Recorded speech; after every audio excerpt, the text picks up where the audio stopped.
ಮೇ 16ಕ್ಕೆ ಬೆಂಗಳೂರಲ್ಲಿ ಮುಸ್ಲಿಮರ ಸಮಾವೇಶಕ್ಕೆ ನಿರ್ಧಾರವನ್ನ ಮಾಡಲಾಗಿದೆ. ಕಾಂಗ್ರೆಸ್ ಸರ್ಕಾರ ಹೇಳಿದ್ದೇನು ಮಾಡಿದ್ದೇನು ಮುಂದೇನು ಅನ್ನುವಂತಹ ರಿಪೋರ್ಟ್ ಅನ್ನ ಈ ಒಂದು ಸಮಾವೇಶದಲ್ಲಿ ರಿಲೀಸ್ ಮಾಡಲಾಗುತ್ತೆ. ಮುಸ್ಲಿಂ ಸಮಾಜದ ಸಮಾವೇಶದಲ್ಲಿ ರಿಪೋರ್ಟ್ ಮಂಡನೆ ಮಾಡಲಿದ್ದಾರೆ ಮುಸ್ಲಿಂ ಲೀಡರ್ಸ್. ಮೇ 16ರ ಶನಿವಾರ ಟೌನ್ ಹಾಲ್ನಲ್ಲಿ ಸಮಾರಂಭವನ್ನ ಆಯೋಜನೆ ಮಾಡೋಕೆ ಟೈಮ್ ನಿಗದಿ ಆಗಿದೆ. ಮೇ 16ಕ್ಕೆ ಸಾರ್ವಜನಿಕ ಸಮಾವೇಶದಲ್ಲಿ ಈ ಒಂದು ವರದಿಯನ್ನ ಬಿಡುಗಡೆ ಮಾಡಲಿದ್ದಾರೆ. 75ಕ್ಕೂ ಹೆಚ್ಚು ಮುಸ್ಲಿಂ ಸಂಘಟನೆಗಳು ಈ ಸಮಾವೇಶದಲ್ಲಿ ಭಾಗಿಯಾಗ್ತಾ ಇರುವುದು. ಈಡೇರದ ಭರವಸೆ, ಬಾಕಿ ಇರುವಂತಹ ಭರವಸೆಗಳ ರಿಪೋರ್ಟ್ ಕಾರ್ಡ್ ರಿಲೀಸ್ ಆಗ್ತಾ ಇದೆ. ಸಭೆಯಲ್ಲಿ ಸಂಪೂರ್ಣ ವರದಿಯನ್ನ ನೀಡಲಿದ್ದಾರೆ. ಹಿಜಾಬ್ ನಿರ್ಬಂಧ, ಮೀಸಲಾತಿ ರದ್ದತಿ, ದ್ವೇಷ ಭಾಷಣ, ದ್ವೇಷ ಅಪರಾಧ, ಬಜೆಟ್ ಹಂಚಿಕೆ, ರಾಜಕೀಯ ಪ್ರಾತಿನಿಧ್ಯ, ವಕ್ಫ್ ವಿಷಯ, ಗೋಹತ್ಯೆ ನಿಷೇಧ ಕಾಯ್ದೆಗಳ ಎಲ್ಲ ರಿಪೋರ್ಟ್ ಅನ್ನ ವರದಿಗಳನ್ನ ರಿಲೀಸ್ ಮಾಡೋದಕ್ಕೆ ಸಿದ್ಧತೆಗಳಾಗ್ತಾ ಇದೆ ಮುಸ್ಲಿಂ ಸಂಘಟನೆಗಳಿಂದ. ಹಲವು ಸಂಘಟನೆಗಳು ಭಾಗಿಯಾಗ್ತಾ ಇರುವಂತದ್ದು ಈ ಒಂದು ಸಾರ್ವಜನಿಕ ಸಮಾವೇಶದಲ್ಲಿ. ಹಲವು ವಿಚಾರಗಳನ್ನ ಮುಂದಿಟ್ಕೊಂಡು ಆ ರಿಪೋರ್ಟ್ ಕಾರ್ಡ್ ಅನ್ನ ರಿಲೀಸ್ ಮಾಡೋದಕ್ಕೆ ಮುಂದಾಗ್ತಾ ಇರೋದು. ಮುಸ್ಲಿಂ ಸಮಾಜದ ವಿವಿಧ ವಿಚಾರಗಳ ಬಗ್ಗೆ ವರದಿಯನ್ನ ಮಂಡನೆ ಮಾಡಲಿದ್ದಾರೆ ಮುಸ್ಲಿಂ ನಾಯಕರು. ಕಾಂಗ್ರೆಸ್ ಸರ್ಕಾರ ಕೊಟ್ಟಂತ ಭರವಸೆಯನ್ನು, ಅದರಲ್ಲಿ ಈಡೇರಿಸಿದ್ದೇನು, ಬಾಕಿ ಇರೋದೇನು, ಮುಂದೇನು ಅನ್ನೋದು ರಿಪೋರ್ಟ್ ಕಾರ್ಡ್ ಇದೆ. ರಾಜ್ಯ ಸರ್ಕಾರದಿಂದ ಮದ್ಯಪ್ರಿಯರಿಗೆ ಶಾಕ್. ಇಂದಿನಿಂದ ಮದ್ಯದ ದರ 20% ನಷ್ಟು ಜಾಸ್ತಿ ಆಗ್ತಾ ಇದೆ. ಆಲ್ಕೋಹಾಲ್ ಪ್ರಮಾಣದ ಆಧಾರದಲ್ಲಿ ತೆರಿಗೆಯನ್ನ ಜಾಸ್ತಿ ಮಾಡಲಾಗತ್ತೆ. ಇವತ್ತಿನಿಂದಾನೇ ಜಾಸ್ತಿ ಆಗ್ತಾ ಇರುವುದು 20%. ಆಲ್ಕೋಹಾಲ್ ಕಂಟೆಂಟ್ ಎಷ್ಟಿರುತ್ತೆ ಅದರ ಮೇಲೆ 20% ಏರಿಕೆಗೆ ಸರ್ಕಾರ ನಿರ್ಧಾರವನ್ನು ತೆಗೆದುಕೊಂಡಾಗಿದೆ. ಮೊದಲ 4 ಸ್ಲ್ಯಾಬ್ಗಳ ಮದ್ಯ ಹೆಚ್ಚು ದುಬಾರಿ ಆಗ್ತಾ ಇದೆ. ವಿಸ್ಕಿ, ರಮ್, ಬ್ರಾಂಡಿ, ಜಿನ್ ಮತ್ತಷ್ಟು ದುಬಾರಿ ಯಾವ ಆಲ್ಕೋಹಾಲ್ ಕಂಟೆಂಟ್ ಎಷ್ಟೆಷ್ಟಿದೆ, ಎಷ್ಟು ಪ್ರಮಾಣದಲ್ಲಿದೆ ಅದರ ಮೇಲೆ 20% ಜಾಸ್ತಿ ಮಾಡೋದಕ್ಕೆ ರಾಜ್ಯ ಸರ್ಕಾರ ತೀರ್ಮಾನವನ್ನ ತೆಗೆದುಕೊಂಡಾಗಿದೆ. ಮದ್ಯಪ್ರಿಯರಿಗೆ ಮತ್ತೊಂದು ಶಾಕಿಂಗ್ ನ್ಯೂಸ್ ಇದು. ಈಗಾಗಲೇ ಮದ್ಯದ ರೇಟ್ ಪ್ರತಿ ಬಾರಿ ಜಾಸ್ತಿ ಮಾಡ್ತಾರೆ ಅನ್ನುವಂತಹ ಆರೋಪ ಇದೆ ಸರ್ಕಾರದ ಮೇಲೆ. ಮತ್ತೊಂದು ಬರೆ 20% ಆಲ್ಕೋಹಾಲ್ ಪ್ರಮಾಣದ ಮೇಲೆ 20% ಜಾಸ್ತಿ ಮಾಡೋದಕ್ಕೆ ನಿರ್ಧಾರವನ್ನ ತೆಗೆದುಕೊಂಡಿದೆ ಅಬಕಾರಿ ಇಲಾಖೆ. ಇವತ್ತಿನಿಂದಾನೇ ಇದು ಜಾರಿಗೆ ಬರ್ತಾ ಇದೆ. ಮೊದಲ 4 ಸ್ಲ್ಯಾಬ್ಗಳ ದರ ಜಾಸ್ತಿ ಆಗ್ತಾ ಇರೋದು. ಬ್ರ್ಯಾಂಡಿ, ವಿಸ್ಕಿ, ರಮ್, ಜಿನ್, ಸೊ ಇದರ ಎಲ್ಲ ದರಗಳು 20%. ಅದರಲ್ಲಿರುವಂತಹ ಆಲ್ಕೋಹಾಲ್ ಕಂಟೆಂಟ್ ಎಷ್ಟಿರುತ್ತೆ, ಎಷ್ಟು ಪರ್ಸೆಂಟ್ ಆಲ್ಕೋಹಾಲ್ ಇದೆ ಅದರ ಮೇಲೆ 20% ಜಾಸ್ತಿ ಮಾಡೋದಕ್ಕೆ ತೀರ್ಮಾನವನ್ನ ತೆಗೆದುಕೊಳ್ಳಲಾಗಿದೆ.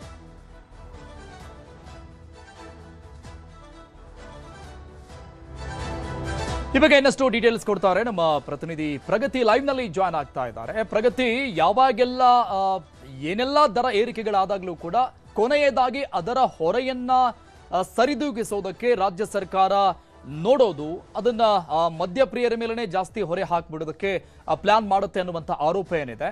ಸೊ ಈ ಆರೋಪದ ಮಧ್ಯದಲ್ಲೇ, ಆಕ್ರೋಶದ ಮಧ್ಯದಲ್ಲೇ ಮತ್ತೊಂದು ಬಾರಿ ದರ ಏರಿಕೆ ಬಿಸಿ ಮದ್ಯಪ್ರಿಯರಿಗೆ ತಡ್ತಾ ಇರುವಂಥದ್ದು. ಎಷ್ಟು ಪ್ರಮಾಣದಲ್ಲಿ ಜಾಸ್ತಿ ಆಗತ್ತೆ, ಇವತ್ತಿನಿಂದಲೇ ಜಾರಿ ಆಗ್ತಾ ಇದೆಯಾ, ಹೇಗೆ?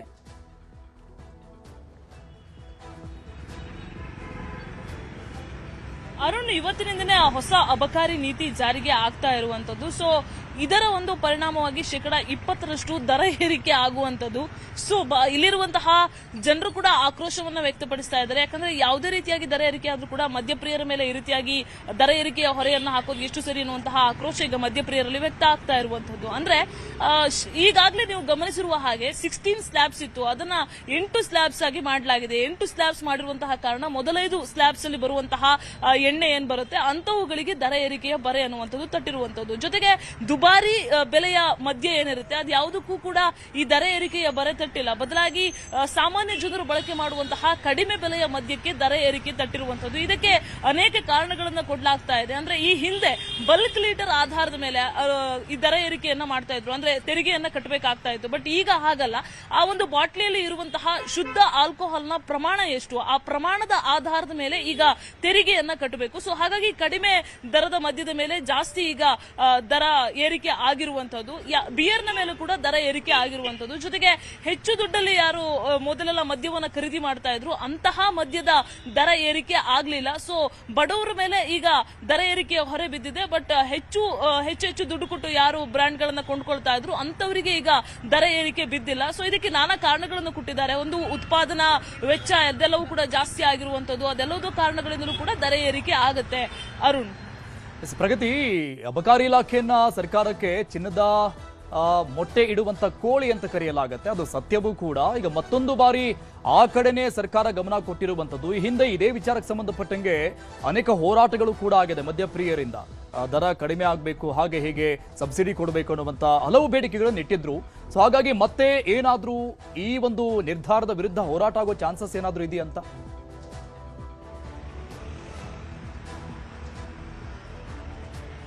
ಪ್ರತಿ ಸಲ ಯಾವುದೇ ವಿಚಾರ ಬಂದಂತಹ ಸಂದರ್ಭದಲ್ಲೂ ಕೂಡ ಅಬಕಾರಿ ದರ ಏರಿಕೆಯ ಹೊರೆಯನ್ನು ಹಾಕಿದಾಗ ಪ್ರತಿ ಸಲ ಕೂಡ ಹೋರಾಟ ಮಾಡ್ತೀವಿ ಅಂತ ಹೇಳ್ತಾರೆ. ಆದ್ರೆ ಎಲ್ಲೂ ಕೂಡ ಅದು ದೊಡ್ಡ ಮಟ್ಟದಲ್ಲಿ ಪ್ರತಿಭಟನೆಗೆಲ್ಲ ಇಳಿಯೋದಿಲ್ಲ. ಯಾಕಂದ್ರೆ ಸಹಜವಾಗಿ ಮದ್ಯವನ್ನ ಕೊಂಡ್ಕೊಳ್ಬಾರ್ದು ಅನ್ನುವಂಥದ್ದೇ ಬಹುತೇಕರ ಮನೆಯಲ್ಲಿ ಮಹಿಳೆಯರ ಅಭಿಪ್ರಾಯ ಇರುವಂತದ್ದು. ಸೊ ಹಾಗಾಗಿ ಅದು ಅಲ್ಲಿಗೆ ಸ್ಟಾಪ್ ಆಗುತ್ತೆ, ಬರೀ ಮಾತುಗಷ್ಟೇ ಅದು ಪ್ರತಿಭಟನೆಗೆ ಸೀಮಿತ ಆಗುತ್ತೆ. ಬಟ್ ಈ ಸಲ ಅವರ ಆರೋಗ್ಯದ ದೃಷ್ಟಿಯಿಂದನೇ, ಜೊತೆಗೆ ಶುದ್ಧ ಆಲ್ಕೋಹಾಲ್ನ ಪ್ರಮಾಣ ಎಷ್ಟಿದೆ ಅದರ ಆಧಾರದ ಮೇಲೆ ತೆರಿಗೆಯನ್ನ ಫಿಕ್ಸ್ ಮಾಡ್ತಾ ಇರುವಂತದ್ದು. ಸೊ ಹಾಗಾಗಿ ಬಹುತೇಕ ಕಡೆ ಆಕ್ರೋಶ ಇದ್ರೂ ಕೂಡ ಇದುವರೆಗೂ ಯಾರು ಪ್ರತಿಭಟನೆ ಮಾಡ್ತೀವಿ ಅನ್ನುವಂತಹ ಮಾತನ್ನ ಹೇಳಿಲ್ಲ.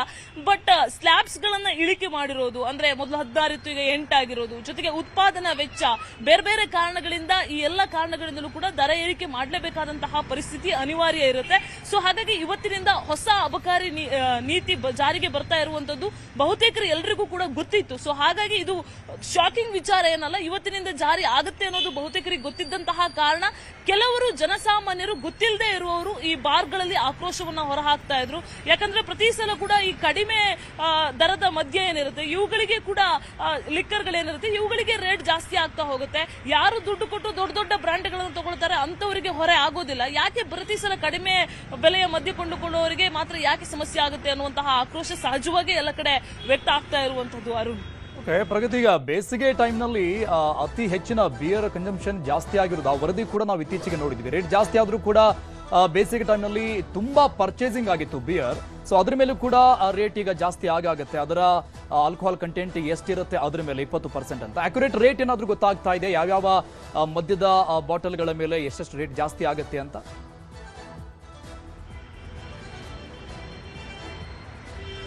ವಿಸ್ಕಿ ಆಗ್ಲಿ, ರಮ್ ಆಗ್ಲಿ, ಇವೆಲ್ಲವುಗಳ ಮೇಲೂ ಕೂಡ ದರ ಏರಿಕೆ ಆಗ್ತಾ ಇದೆ. ಸೊ ಮೊದಲೆಷ್ಟಿತ್ತು ಅದಕ್ಕೆ 15 ರೂಪಾಯಿ ಏರಿಕೆ ಆಗುವಂತಹ ಸಾಧ್ಯತೆ ಇದೆ. ಇದೆಲ್ಲವೂ ಕೂಡ MRP ಪ್ರೈಸ್ ಏರಿಕೆ ಆಗ್ತಾ ಹೋಗುತ್ತೆ. ಅಗೈನ್ ಅಲ್ಲಿ ಬಾರ್ಗಳಲ್ಲಿ ಹೋದಂತಹ ಸಂದರ್ಭದಲ್ಲಿ ಮತ್ತೆ ಒಂದು 10 ರಿಂದ 15 ರೂಪಾಯಿ ಹೆಚ್ಚು ಕಮ್ಮಿ ಆಗೇ ಆಗುತ್ತೆ.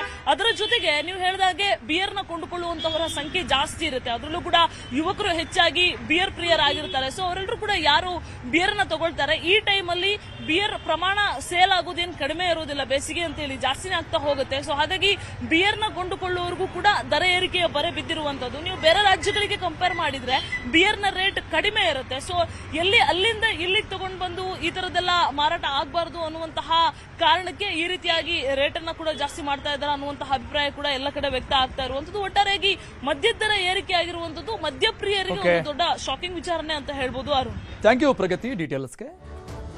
ಇಂಧನ ಮಿತ ಬಳಕೆಗೆ ಮೋದಿ ಕರೆ ಕೊಟ್ಟಂತಹ ಹಿನ್ನೆಲೆಯಲ್ಲಿ ಮೋದಿ ಕರೆ ಬೆನ್ನಲ್ಲೇ ಇಂಧನ ಇಲಾಖೆ ಮಹತ್ವದ ಆದೇಶವನ್ನ ಈಗ ಹೊರಡಿಸಿದೆ. ಇಂಧನ ಇಲಾಖೆಯಿಂದ ಮಹತ್ವದ ಆದೇಶ. ಪೆಟ್ರೋಲ್, ಡೀಸೆಲ್ ಮತ್ತು ಗ್ಯಾಸ್ ಮಿತವಾಗಿ ಬಳಸಿ ಅನ್ನುವಂತ ಕರೆ ಕೊಟ್ಟಿದ್ರು ಪ್ರಧಾನಿ ಮೋದಿ. ಈ ಕರೆಯ ಬೆನ್ನಲ್ಲೇ ಇಂಧನ ಇಲಾಖೆ ಈಗ ಮಹತ್ವದ ಆದೇಶವನ್ನ ಹೊರಡಿಸಿದೆ. ತೈಲ ಬಳಕೆ ಬಗ್ಗೆ ಮಹತ್ವದ ಗೈಡ್ಲೈನ್ಸ್ ಬಿಡುಗಡೆ ಮಾಡಿರೋದು, ರೂಲ್ಸ್ ಗಳನ್ನ ರಿಲೀಸ್ ಮಾಡಿದೆ ಇಂಧನ ಇಲಾಖೆ. ಕಂಟೈನರ್ಗಳಿಗೆ ಗರಿಷ್ಠ ಮಿತಿ 200 ಲೀಟರ್ ಮಾತ್ರ. ಮತ್ತೆ ಬಾಟಲ್, ಕ್ಯಾನ್ಗಳಿಗೆ ಪೆಟ್ರೋಲ್, ಡೀಸೆಲ್ ಹಾಕೋದಿಲ್ಲ. ತೆಗೆದುಕೊಂಡು ಹೋಗ್ತೀವಿ ಅಂತ, ತುಂಬಿಸ್ಕೊಂಡು ಹೋಗ್ತೀವಿ ಅಂತಂದ್ರೆ ಹಾಕೋಗಿಲ್ಲ. ಕೃಷಿ ಆಧಾರಿತ ಚಟುವಟಿಕೆಗಳಿಗೆ ಮೊದಲ ಆದ್ಯತೆಯನ್ನು ಕೊಡಬೇಕು. ವಾಹನಗಳ ಟ್ಯಾಂಕ್ಗಳಿಗೆ ಮಾತ್ರ ತುಂಬಿಸಬೇಕು. ಎಕ್ಸ್ಟ್ರಾ ಕ್ಯಾನ್ಗಳಿಗೆ ಹಾಕಿ ಕಳಿಸುವ ಹಾಗಿಲ್ಲ. 20 ಲೀಟರ್ ಕ್ಯಾನು ಅಥವಾ 50 ಲೀಟರ್ ಕ್ಯಾನು, 7 ಲೀಟರ್ ಕ್ಯಾನು ಹೀಗೆ ತೆಗೆದುಕೊಂಡು ಬಂದು ತುಂಬಿಸ್ಕೊಂಡು ಹೋಗುವ ಹಾಗಿಲ್ಲ ಅನ್ನುವಂತಹ ರೂಲ್ಸ್ ಅನ್ನ ಜಾರಿ ಮಾಡಿರೋದು ಇಂಧನ ಇಲಾಖೆ. ಅನಧಿಕೃತ ಕಂಟೈನರ್ಗಳಿಗೆ ಪೆಟ್ರೋಲ್, ಡೀಸೆಲ್ ಹಾಕುವ ಹಾಗಿಲ್ಲ ಅನ್ನುವಂತಹ ಮಹತ್ವವಾದಂತಹ ಆದೇಶವನ್ನ, ಗೈಡ್ಲೈನ್ಸ್ ಅನ್ನ ರಿಲೀಸ್ ಮಾಡಿರೋದು. ಡೀಟೇಲ್ಸ್ ಕೊಡ್ತಾರೆ ನಮ್ಮ ಪ್ರತಿನಿಧಿ ಶರಣು ಹಂಪಿ ಸಂಪರ್ಕದಲ್ಲಿದ್ದಾರೆ. ಶರಣು ಹಂಪಿ, ಮೊನ್ನೆ ಪ್ರಧಾನಿ ಮೋದಿ ಕೊಟ್ಟಂತಹ ಈ ಒಂದು ಹೇಳಿಕೆ, ಅಂದ್ರೆ ದೇಶವನ್ನ ಉದ್ದೇಶಿಸಿ ಮಾತನಾಡಿದ್ದು, ಅದರಲ್ಲಿ ಈ ಹಲವು ವಿಚಾರಗಳು ಜನರ ಕಿವಿಗೆ ಬೀಳ್ತಾ ಇದ್ದಂಗೆ ಸಹಜವಾಗಿ ಅದು ಆತಂಕಕ್ಕೆ ಕಾರಣ ಆಗಿತ್ತು. ಅದಾದ್ಮೇಲೆ ಹಲವು ಸಚಿವಾಲಯಗಳು ಈ ಬಗ್ಗೆ ಸ್ಪಷ್ಟನೆ ಕೊಟ್ಟಿತ್ತು, ಯಾವುದೇ ರೀತಿಯಾದಂತಹ ಸಮಸ್ಯೆ ಆಗೋದಿಲ್ಲ ಅನ್ನುವಂತಹ ರೀತಿಯಲ್ಲಿ. ಬಟ್ ಈಗ ಈ ಗೈಡ್ಲೈನ್ಸ್ ಅನ್ನ ನೋಡ್ತಾ ಇದ್ರೆ ಜನರಿಗೆ ಮತ್ತೊಂದು ರೀತಿಯ ಆತಂಕ ಆವರಿಸಿಕೊಳ್ತಾ ಇದೆ. ಖಂಡಿತ ಅರುಣ್, ಯಾಕಂದ್ರೆ ಕೃತಕ ಭಾವ ಸೃಷ್ಟಿ ಆಗ್ಬಾರ್ದು ಅನ್ನೋದು ಮೊದಲ ಇಂಟೆನ್ಷನ್. ಮತ್ತು ಯುದ್ಧದ ಪರಿಣಾಮದ ಎಫೆಕ್ಟ್ ಅಂದ್ರೆ ಮಳೆ ನಿಂತರೂ ಕೂಡ ಮಳೆಯ ಎಫೆಕ್ಟ್ ಏನಿದೆ, ಅದರ ಪರಿಣಾಮ ಏನಿದೆ ಅದು ಕಂಟಿನ್ಯೂ ಇರುತ್ತೆ ಅನ್ನೋ ರೀತಿಯಾದಂತ ಸಿಚುವೇಶನ್ ಇದೆ. ಯಾವುದೇ ವಿಶ್ವದಲ್ಲಿ ಯಾವುದೇ ಕಡೆಗೆ ಯುದ್ಧ ಆಗ್ಲಿ ಅದರ ಎಫೆಕ್ಟ್ ರಫ್ತು ಮತ್ತು ಆಮದು ಹಿನ್ನೆಲೆಯಲ್ಲಿ ಸಾಕಷ್ಟು ರೀತಿಯಾದಂತ ತೊಂದರೆ ಆಗುತ್ತೆ. ಈ ಹಿನ್ನೆಲೆಯಲ್ಲಿ ಪ್ರಧಾನಿ ನರೇಂದ್ರ ಮೋದಿ ನೀಡಿದಂತ ಹೇಳಿಕೆ ಏನಿದೆ ಅದು ವಾಸ್ತವವಾಗಿ ಕೂಡ ಸತ್ಯ ಆಗ್ತಾ ಇದೆ. ಮತ್ತು ಹಣದುಬ್ಬರದಿಂದ ಹಿಡಿದು ಪ್ರತಿಯೊಂದು ವಸ್ತುಗಳ ದರ ಏರಿಕೆಯನ್ನು ಕೂಡ ಆಗ್ತದೆ. ಅದರಲ್ಲೂ ಪೆಟ್ರೋಲ್ ಡೀಸೆಲ್ ದರ ಯಾಕೆ ಏರಿಕೆ ಆಗಿಲ್ಲ, ಯಾಕಂದ್ರೆ ಗ್ಯಾಸ್ ದರ ಏರಿಕೆ ಆಗಿತ್ತು, ಪೆಟ್ರೋಲ್ ಡೀಸೆಲ್ ದರ ಯಾಕೆ ಅಂತ ಹೇಳಿ ಸಾಕಷ್ಟು ಜನರಿಗೆ ಪ್ರಶ್ನೆನೂ ಕೂಡ ಮೂಡ್ತಾ ಇತ್ತು. ಪ್ರಧಾನಿ ನರೇಂದ್ರ ಮೋದಿ ನೀಡಿದಂತ ಹೇಳಿಕೆಯ ಹಿನ್ನೆಲೆಯಲ್ಲಿ ಈಗ ಕೃತಕ ಅಭಾವದ ಸೃಷ್ಟಿನೂ ಕೂಡ ಎದುರಾಗ್ತಾ ಇದೆ. ಈ ಹಿನ್ನೆಲೆಯಲ್ಲಿ ಇಂಧನ ಇಲಾಖೆ 2022ರಲ್ಲಿ ಇನ್ಫ್ಯಾಕ್ಟ್ ಈ ರೀತಿಯಾಗಿ ಒಂದು ಪರಿಷ್ಕೃತವಾದಂತ ಒಂದು ಸೂಚನೆಯನ್ನ ಕೊಟ್ಟಿತ್ತು. ಆದ್ರೆ ಅದನ್ನ ಎಲ್ಲರೂ ಕೂಡ ಕಟ್ಟುನಿಟ್ಟಾಗಿ ಫಾಲೋ ಮಾಡ್ತಾ ಇದ್ದಿಲ್ಲ. ಈಗ ಅದನ್ನ ಕಟ್ಟುನಿಟ್ಟಾಗಿ ಫಾಲೋ ಮಾಡ್ಬೇಕು ಅನ್ನೋದನ್ನ ಬಹಳ ಸ್ಪಷ್ಟವಾಗಿ ಹೇಳಿದ್ದಾರೆ. ಅಂದ್ರೆ ಮಿತವಾಗಿ ಬಳಕೆ ಮಾಡ್ಬೇಕು ಪೆಟ್ರೋಲ್ ಡೀಸೆಲ್. ಯಾರಿಗೆ ನಿಜವಾಗ್ಲೂ ಕೂಡ ಸಿಗ್ಬೇಕಾಗಿದೆ ನ್ಯಾಯಯುತವಾಗಿ ಅವರಿಗೆ, ಅಂದ್ರೆ ಬೈಕಲ್ಲಿ ಹೋದ್ರೆ ಕಾರಲ್ಲಿ ಹೋದ್ರೆ ಅವ್ರಿಗೆ ಮಾತ್ರ ಪೆಟ್ರೋಲ್ ಮತ್ತು ಡೀಸೆಲ್ ಅನ್ನ ಹಾಕ್ಬೇಕು. ಅದು ಹೊರತುಪಡಿಸಿ ನೀವು ಏನಾದ್ರು ಇವು ಏನ್ ಬಾಟಲ್ಗಳನ್ನ ತೆಗೆದುಕೊಂಡು ಹೋದ್ರೆ ಬಾಟಲ್ಗಳಲ್ಲಿ ಯಾವುದೇ ರೀತಿಯ ಕೊಡೋದಿಲ್ಲ ಮತ್ತು ಅನಧಿಕೃತವಾಗಿ ಕೂಡ ಕೊಡುವಂತಿಲ್ಲ ಅಂತೇಳಿ. ಇನ್ನು ಕೃಷಿ ಚಟುವಟಿಕೆಗಳಿಗೆ ಸಂಬಂಧಿಸಿದಂತೆ ಟ್ರ್ಯಾಕ್ಟರ್ ಇರ್ಬೋದು ಅಥವಾ ವೆಹಿಕಲ್ಗಳೇನಿದಾವೆ ಆ ವೆಹಿಕಲ್ಗಳಿಗೆ ಕಂಪಲ್ಸರಿ ಕೊಡಬೇಕು ಅಂತ ಹೇಳಿ. ಇನ್ನು ಇದ್ರ ಜೊತೆಗೆ ಇನ್ನೂ ಕೆಲವು, ಯಾಕಂದ್ರೆ ವಾಹನಗಳ ಕಂಟೈನರ್ ಕೂಡ ಗರಿಷ್ಠ ಮಿತಿ ಇರೋದು 200 ಲೀಟರ್, ಅದಕ್ಕಿಂತಲೂ ಕೂಡ ಹೆಚ್ಚು ಕೊಡ್ತಾ ಇದ್ರು. ಅದಕ್ಕೂ ಈಗ ಕಡಿವಾಣ ಹಾಕುವಂತ ಕಾರ್ಯನೂ ಕೂಡ ಈಗ ಕಂಡೀಷನ್ಸ್ ಅನ್ನ ಹೊಸ ಮಾರ್ಗಸೂಚಿಯಲ್ಲಿ ಈಗ ಸೂಚನೆ ಕೊಟ್ಟಿದ್ದಾರೆ. ಮತ್ತು ಸಗಟು ವ್ಯಾಪಾರ ನಿಗದಿತ ಕಡೆಗಳಲ್ಲಿ ಮಾತ್ರ ಆಗ್ಬೇಕು, ಅಂದ್ರೆ ಎಲ್ಲಿ ಡೈರೆಕ್ಷನ್ಸ್ ಕೊಟ್ಟಿರ್ತಾರೆ ಅಲ್ಲಿ ಮಾತ್ರ ಇರ್ಬೇಕು. ನೀವು ಹೊರಗಡೆ ಅನಧಿಕೃತವಾಗಿ ಮಾರಾಟ ಮಾಡ್ತೀನಿ ಅಂದ್ರೆ ಅವ್ಯಾವಕ್ಕೂ ಕೂಡ ಒಪ್ಪೋದಿಲ್ಲ. ಮತ್ತು ಜಿಲ್ಲಾಧಿಕಾರಿಗಳು ಮಾನಿಟರ್ ಮಾಡ್ಬೇಕು ಕಾಲಕ್ಕೆ. ಇದನ್ನು ಕೂಡ ಬಹಳ ಸ್ಪಷ್ಟವಾಗಿ ಸೂಚನೆ ಕೊಟ್ಟಿದೆ. ಈ ಹಿನ್ನೆಲೆಯಲ್ಲಿ ಮಿತವಾಗಿ ಬಳಕೆ ಮಾಡೋದು ಮತ್ತು ಇರುವಂತ ಪೆಟ್ರೋಲ್ ಮತ್ತು ಡೀಸೆಲ್ ಇದೆ ಅದನ್ನ ನಿಜವಾಗ್ಲೂ ಯಾರಿಗೆ ಸಿಗ್ಬೇಕು ಅವ್ರಿಗೆ ಮಾತ್ರ ಸಿಗ್ಬೇಕು, ಅನಧಿಕೃತವಾದಂತ ಮಾರಾಟಕ್ಕೆ ಅವಕಾಶ ಮಾಡ್ಕೊಡ್ಬಾರ್ದು ಅಂತೇಳಿ ಇಂಧನ ಇಲಾಖೆ ಹೊಸ ಮಾರ್ಗಸೂಚಿಯನ್ನ ಹೊರಟಿದೆ. ಅರುಣ್.